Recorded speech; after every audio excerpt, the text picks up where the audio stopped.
Hey scrappy friends, this is Mags from MagsGraphics. Today I'm going to show you how to use my layout frames in Forever Artisan software. The first thing you're going to want to do is open a new project. I have that open. We're going to be rebuilding this layout here that I have of photos of my youngest son from when we were in Florida back in 2005. He was probably about 2.5 years old, almost 3. I love toddler photos. But you will open a new project and get yourself to a blank page. In order to get the layout frames, you would have already purchased them from the Forever store, and you're going to go up to the home ribbon template and you're going to click select using a template page from an art kit. From there you can navigate to where you keep your Forever commercial content and then choose whichever layout frame that you want. This is from the circle pack and it's number 4, and I've already added it into the page. Next thing is to decide what photos that you're going to use. I have some of them already queued up from where I made the first sample layout, but I could also drag and drop from any Windows folder right into Artisan. But I'm going to drag one, put this one over here in the center, and it automatically, there's only one photo drop here, so it finds it. It happens to be at the top, drops it in. I think I'm going to zoom in a little here and center him a little bit better. In my layout frames, almost all of the openings are photo drops already. It doesn't mean you have to use all of them for photos. You can also use them for papers. You can delete them and use whatever is in the background. And actually, for the purposes of this one, I'm going to be hiding some of them to add a background paper. Now, when I click here, no matter which side I pick, it's still trying to choose the whole square. Only half of this is actually the photo drop, but it marks the space that the whole thing takes up because it's a computer and things work with square spaces. If I hide this layer, you can see that that's actually this side one that's here. And if I want this one now that's on top, you can see that it was way down here. That would be important just to pay attention to, because if I was hoping to put something up here, but I just dragged over a photo, it's going to choose the space that's, well, or in that case, it's not going to choose the right place at all. It's going to choose whatever is on top. And if that's not where I wanted it, I need to figure out which space it goes to. Let me undo.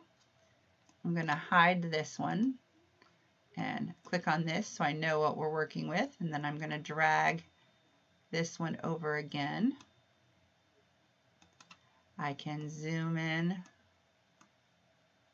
and reposition. Same thing with down here. I'm also going to work with, I want this spot, but I need to be sure I'm picking the right one, and it is. That's the one on top. And then I'm going to drag this over till it highlights yellow and zoom in and reposition. Now I'm going to go to my content. For this tutorial, I'm using the Beach Paradise bundle, which has some really bright colors and some fun, wonderful embellishments. It is going to be great for your ocean photos, whether it's bright sunlight daytime, evening sunrises, or sunsets, and then sunrises in the morning. It really has a lot of wonderful stuff and can be used for a lot of different photos. I could drag and drop right from here into any of these spots that I would like. I could use all of them different. I can color them in. There's lots of possibilities, but I know that I'm going to be using one of them throughout all around my layout, and so I'm actually going to hide a couple of these. I'm going to hide this top one and not this one, so it must be one of the other ones. Yep, that one. And let's see, which one is this? Nope, not that one. Let's try this. Nope.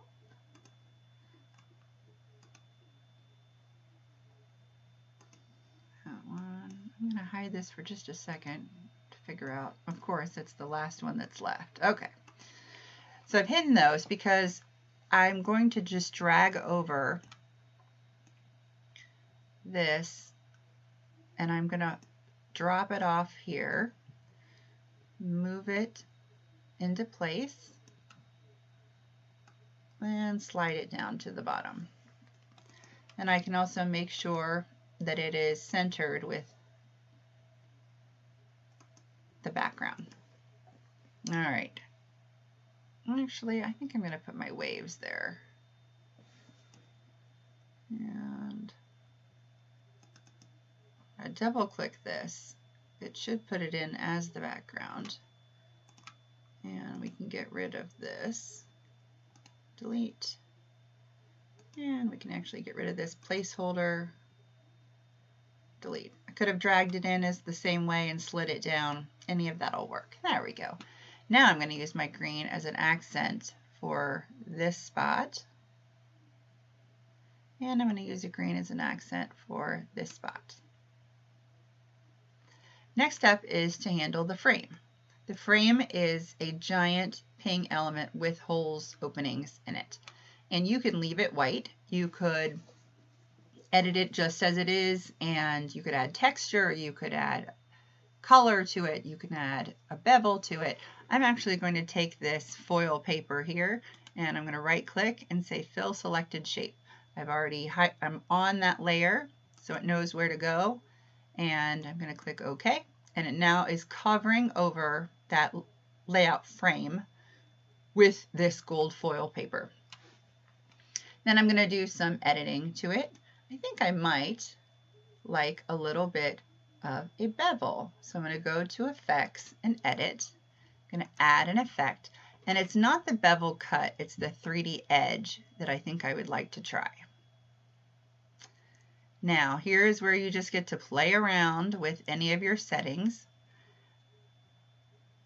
I think I'm going to send it over this direction. I don't need 80. That seems a little excessive for this one. So we will scoot this down. I'm going to keep it on 0 for the softness. I think I'm going to change my width to 10. And I think that will work, so I'm going to press OK. And I'm also going to go up to the format, and it did come with a shadow on it.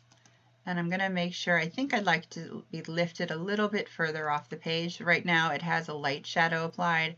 I'm going to pick a heavier shadow. And maybe decrease it just a little. And you can certainly make the adjustments the way that you would like for your page. I am a real fan of shadows though, because I was originally a paper scrapbooker, and so I like my layouts to look as close to that as possible, as if I had done it with paper. Now that we have all of the basics in place, and Artisan is thinking about saving, we'll then open up our content and add some embellishments. I already have the Beach Paradise bundle open. I'm going to use the Soak Up the Sun word art. So I can double click on it. In theory it should add. Come on. No, that's not it.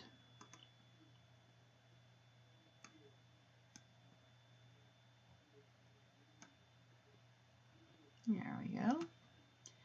And I'm going to scroll up here and get the sand castle. Now it's adding. Drag this down here. I also want my starfish.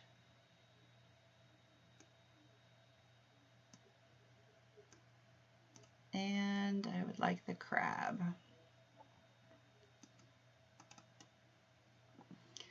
All right, we're going to reduce the size of the crab, put him here next to the sand castle, and reduce the size of the starfish. And for all of these, I'm going to go and add my shadow.